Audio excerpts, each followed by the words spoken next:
저는 오늘부터 앞으로 몇 주간에 걸쳐서 아브라함의 부족함에도 불구하고, 아브라함의 형편없는 모습에도 불구하고 아브라함을 믿음의 조상으로 역사의 획을 긋는 인물로 세우신 하나님의 은혜에 대하여 증거하려고 합니다. 여러분, 창세기 22장에 가면 이런 내용이 나옵니다. 하나님께서 아브라함을 부르십니다. 아브라함아, 네가 사랑하는 내 독자, 100세에 얻은 네가 사랑하는 내 독자 이삭을 나를 위하여 번제물로 바쳐라. 이게 무슨 말입니까? 100세에 얻은 아들, 둘도 아니고 하나밖에 없는 독자를 번제물로 바치랍니다. 눈에 넣어도 아프지 않을 그 아들을 번제물로 바치랍니다. 번제물로 바치기 위해서는 손발 모든 걸 자르고 가르고 내장을 다 끄집어내고 이래 해야 돼요. 얼마든지 아브라함이 따질 수 있어요. 하나님 뭐 하시자는 겁니까? 나를 통해서 큰 민족을 이루게 하시겠다고 하더니 25년 만에 아들 하나 주더니 그놈이 이제 커서 좀 뭔가 할 만한데 그놈을 번제물로 바치라고요? 하나님 너무하십니다. 하나님 조금 어떻게 된 거 아닙니까? 나 못합니다. 얼마든지 반항할 수 있고 따질 수 있어요. 그런데 22장에 나타난 아브라함의 모습은 한마디도 따지지 않습니다. 묻지도 않습니다. 고민도 하지 않습니다. 그 사랑하는 독자 아들을 번제물로 바치라는 하나님의 말씀을 듣고 다음날 아침 일찍 일어나 그 아들을 데리고 하나님께서 지시하셨던 모리아 산을 향하여 출발합니다. 사랑하는 아내에게 묻지도 않습니다. 아들의 문제인데 아내 사라에게 얘기하면 분명히 반대할 가능성이 많습니다. 아예 배제하고 묻지도 않습니다. 그리고 단독으로 하나님의 음성을 듣고 단독으로 결정하고 아들을 번제물로 바치겠다고 출발하는 아브라함의 모습. 와, 역시 믿음의 사람은 다르다. 그런데 여러분, 아브라함이 처음부터 이렇게 믿음의 사람이었을까요? 처음부터 하나님의 말씀하시면 정말 묻지도 않고 따지도 않고 순종하는 사람이었을까요? 아닙니다. 아브라함이 22장에 나오는 이 말씀에 순종하기까지는 아브라함이 12장에서 부름받은 이후에 이런저런 일들을 겪으면서 하나님에 대해서 배우게 되었습니다. 하나님이 어떤 분인지를 경험하게 되었습니다. 그러면서 그 안에 생긴 믿음, 아하! 하나님의 말씀에 순종하면 하나님은 어떤 방법으로든지 책임져 주시는구나. 아하! 하나님은 손해보게 하는 분이 아니르구나. 이거에 대한 확신이 생겼기에 사랑하는 독자 아들이라도 바치고자 하는 마음으로 순종할 수 있었던 것입니다. 마찬가지입니다. 저와 여러분이 예수님을 믿기로 작정하는 순간부터 갑자기 창세기 22장에 나오는 아브라함처럼 이런 믿음의 사람이 되는 것은 아닙니다. 저나 여러분 또한 믿음을 갖고 이제 하나님을 섬기겠다고 작정하고 출발하지만 어느 정점에 이르기까지는 수없이 흔들릴 수 있습니다. 무너질 수 있습니다. 그래서 우리가 우리를 볼 때 나는 정말 소망이 없는 사람인가 봐. 나는 정말 주님을 믿을 팔자가 아닌가 봐.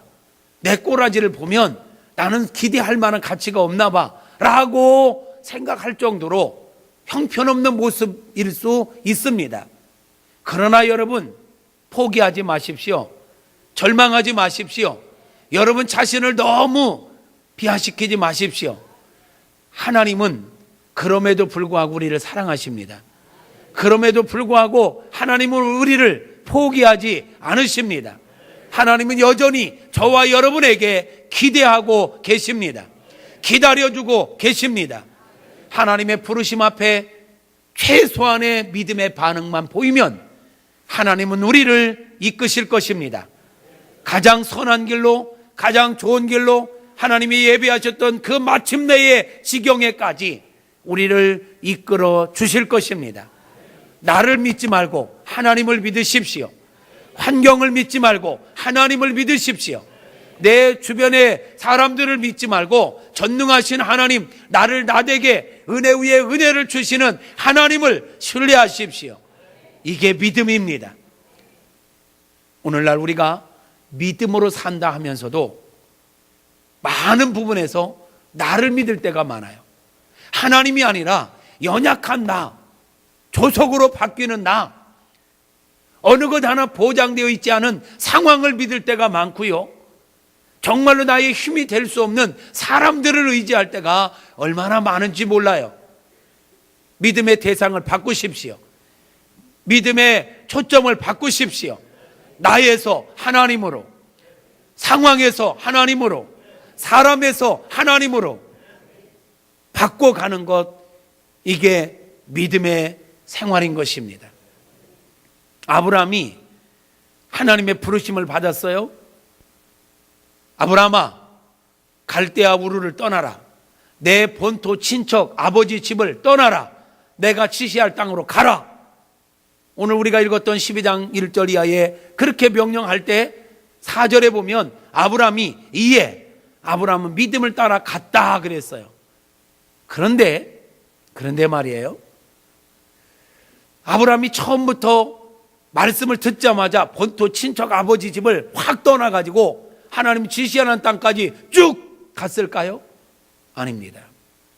우리는 창세기 12장을 보기 전에 어디를 먼저 봐야 되냐면 사도행전 7장 2절 3절을 봐야 합니다. 함께 읽어볼까요? 시작. 스데반이 이르되 여러분 부형들이여 들으소서. 우리 조상 아브라함이 하란에 있기 전 메소포타미아에 있을 때에 영광의 하나님이 그에게 보여 이르시되 내 고향과 친척을 떠나 내가 내게 보일 땅으로 가라 하시니. 지금 창세기 12장에서 아브라함이 부름받은 걸 우리가 많이 생각을 합니다. 그런데 창세기 12장에서 아브라함이 부름받은 게 아니에요. 벌써 11장에서 하나님께서 아브라함을 부르고 있는 장면을 보게 돼요. 12장 4절에서 이에 아브라함이 말씀을 따라 떠났다 했는데 그 떠났던 장소는 갈대아 우르가 아니라 하란이지요. 그죠? 4절 한번 볼까요? 이에 아브라함이 여호와의 말씀을 따라 갔고 롯도 그와 함께 갔으며 아브라함이 하란을 떠날 때에 75세였더라. 우리는 아브라함이 부름받은 곳이 하란이 아니라 갈대아 우르로 알잖아요. 그런데 지금 아브라함이 온전하게 순종하고 떠났어요. 그 떠난 곳이 어디냐? 하란이에요. 5절에 보니까 아브라함이 그 안에 사레와 조카 롯과 하란에서 모은 모든 소유와 얻은 사람들을 이끌고 가나안 땅으로 가려고 떠나서 마침내 하나님께서 원하셨던, 하나님께서 지시하셨던 그 땅, 그곳에 마침내 그 땅에 들어갔더라. 마침내 가나안 땅에 들어갔더라 그랬어요.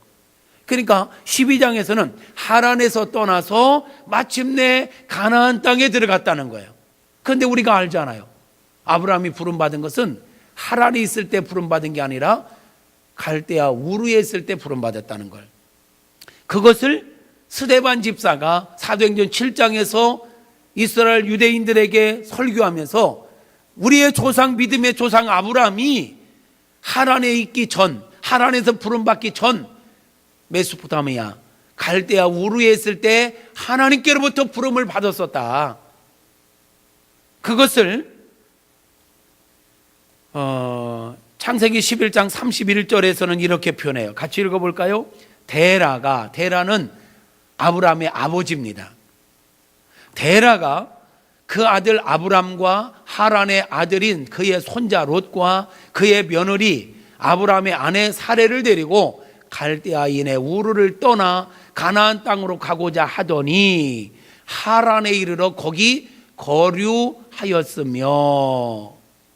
자, 하나님께서 부르신 것은 데라가 아닙니다. 아브라함입니다.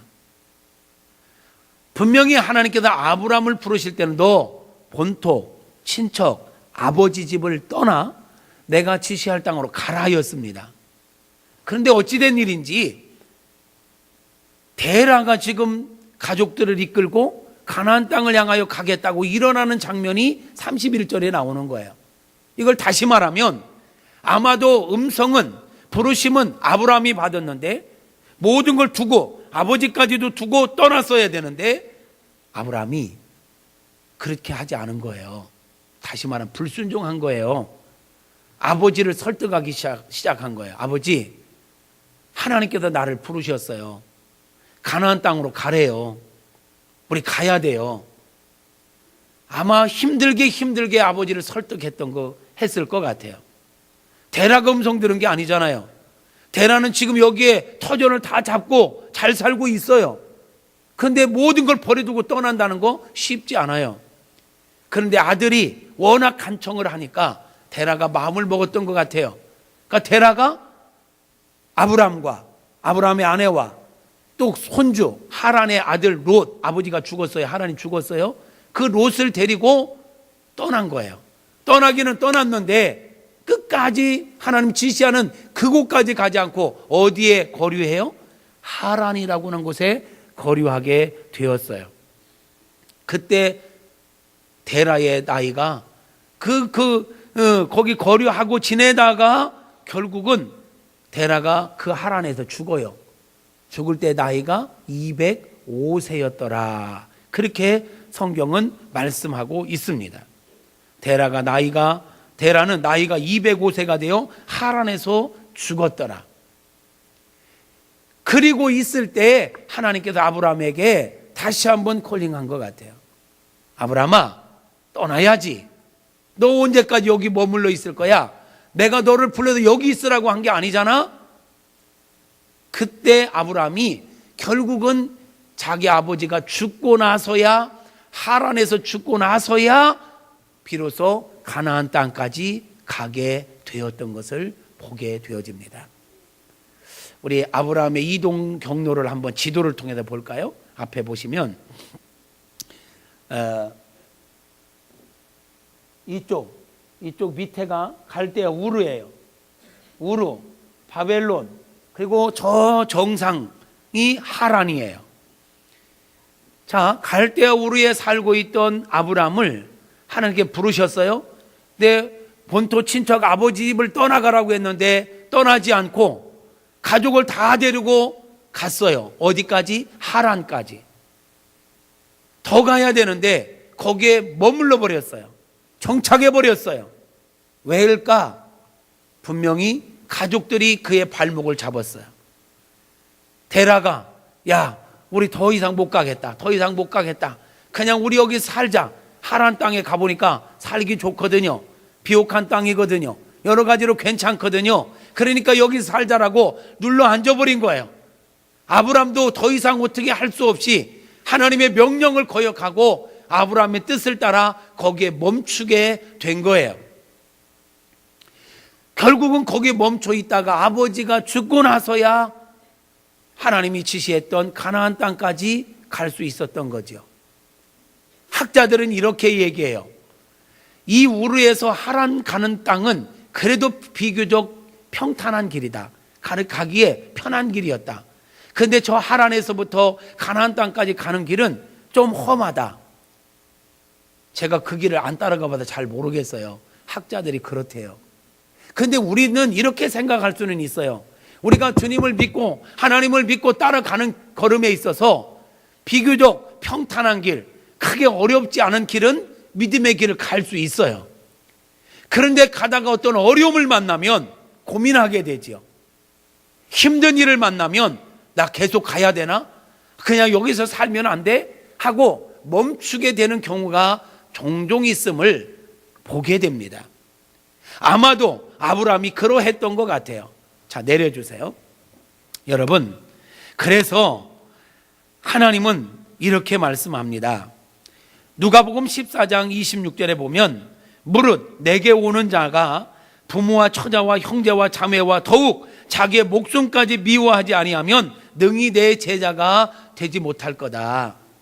다시 말하면 예수님이 진정한 내 제자가 되려면, 진정으로 내 제자가 되려면 부모와 형제와 처자와 모든 자들을 떠나야 된다는 거예요. 심지어는 자기 목숨까지도 포기할 각오를 해야 주님을 진정으로 따를 수 있다라는 거예요. 무슨 말이야? 그럼 주님을 믿으라면 다 버리고 혈단신으로 가야 된단 말인가? 오해하지 마십시오. 하나님은 가정을 세우신 분입니다. 가정을 얼마나 귀하게 여기시는지 모릅니다. 가정을 파괴하는 분이 아니십니다. 무슨 얘기지요? 하나님을 온전히 믿고 따르려면, 부르심에 온전히 순종하려면, 주신 사명을 온전히 감당하려면 내 신앙생활에 방해가 되는 환경과 습관과 인맥과 모든 주변 정리를 해야 된다라는 얘기입니다. 그런데 지금 아브라함은 하나님의 말씀이 기준이 아니라 자기의 인정이 기준이 돼서 또 한 번의 불순종을 행하는 것을 보게 돼요. 이게 아브라함에게서 큰 화근이 되는 것을 보게 됩니다. 두고두고 화근이 됩니다.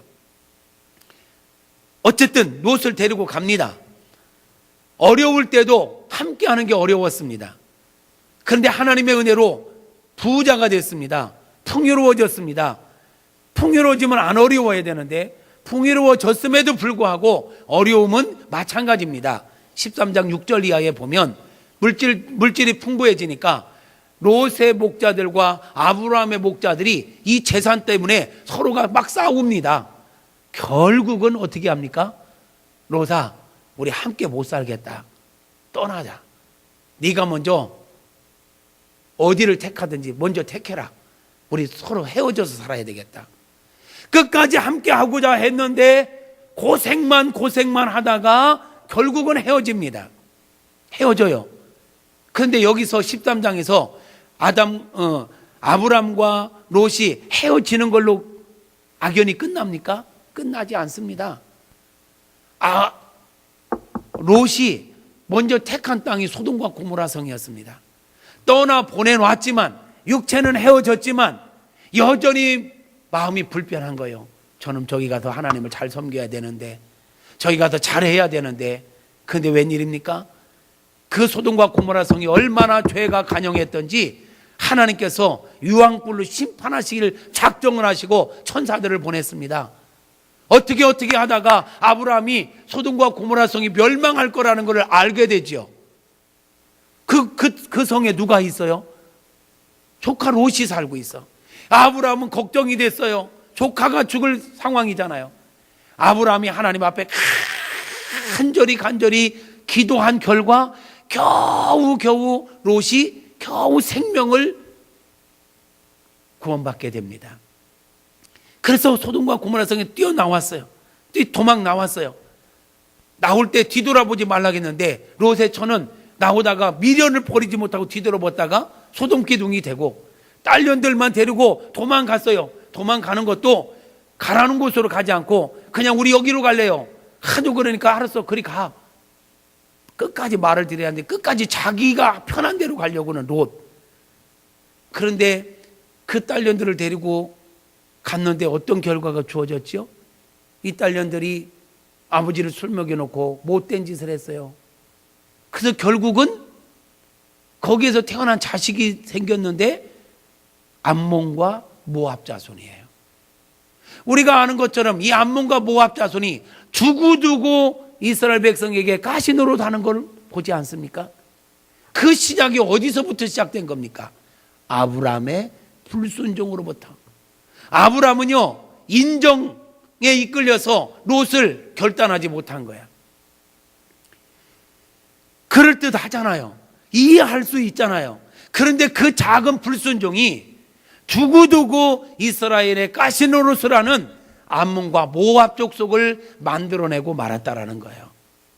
후에 가면 다윗이 밧세바를 범할 때 이스라엘 백성들이 지금 누구와 전쟁하고 있느냐? 이 모압과 암몬 족속들과 전쟁하는 가운데 다윗은 밧세바를 범하게 되는 거예요. 그와의 사이에서 태어난 아이가 첫째는 죽고 그 다음에 태어난 아이가 솔로몬이에요. 근데 그 솔로몬도 처음에는 잘했지만 나중에 가서는 정략 결혼이니 이런저런 것 때문에 이 음란을 이기지 못하고 결국은 수많은 이방 여인들을 불러들이게 되고 온 이 하나님의 거룩한 도성을 우상천지로 만들어 놓고 말지 않습니까? 그 결과 솔로몬이 죽고 나서 나라는 둘로 쪼개지고 말아요. 아브라함은 어떻게든지 조카와 함께 하고 싶었지만 결국은 함께하는 것이 아픔이었고 가시 노릇이었고 그 둘과의 관계만이 아니라 나라의 민족의 두고두고 가시 노릇을 하고 결국은 나라를 쪼개놓는 이런 결과까지 주어지는 것을 우리는 이들의 역사를 통해서 보게 되는 것입니다. 제가 오늘 이야기하고 싶은 핵심은 이겁니다. 다른 이야기도 많이 했지만 핵심은 아브라함이 완벽해서 믿음의 조상이 된 게 아니다. 아브라함이 아브라함 될 수 있었던 건 본 것처럼 허물투성이다. 실수투성이다. 처음에는 불순종도 했다. 그렇지만 아브라함이 잘한 거 한 가지가 있다면 그런 중에도 최소한의 믿음의 반응은 계속하고 있었다는 것입니다. 그때 하나님께서 그를 포기하지 않고 계속 찾아가 주셨고 기다려 주셨고 또 기회 주시고 또 훈련시키시고 또 훈련시켜서 급기야 믿음의 조상이 되게 하셨던 것입니다. 저와 여러분이 신앙생활 시작한 이후에 묻지 않아도 여러분 스스로가 다 아실 거예요. 여러분이 얼마나 형편없이 주님을 믿고 따랐는지. 표정 보니까 아닌 것 같은데 어떠세요? 여러분이 신앙생활 결단한 이후로 온전하게 믿고 따랐습니까? 온전하게 순종하셨습니까? 네, 목사인 저도 돌아보면 아브라함 못지않게 형편없는 사람입니다. 부족함 투성입니다. 이런 은혜 가운데 살면서도 여전히 어떤 문제를 만나면 또 이게 잔머리가 나옵니다. 또 인간적인 생각이 앞설 때가 있습니다. 먼저 하나님 앞에 무릎 꿇어야 되는데 말이에요. 이게 우리의 현 주소인 것 같아요. 그런데 감사한 건 그런 우리를 우리 하나님께서 모른다 하지 않고 내치지 않고 기다려 주신다는 거예요. 우리가 하나님과 함께 있어야 되는데 하나님께 등 돌리고 멀리 떠나서 하나님 그 자리에 계신 게 아니에요. 어떤 분은 하나님 언제나 그 자리에 있다고 하는데 하나님 그 자리에 계신 게 아니에요. 우리가 하나님을 등지고 멀리 떠날 때면 하나님 그 자리에서 기다리는 게 아니라 언제나 바짝 쫓아와 기다리신다는 거예요.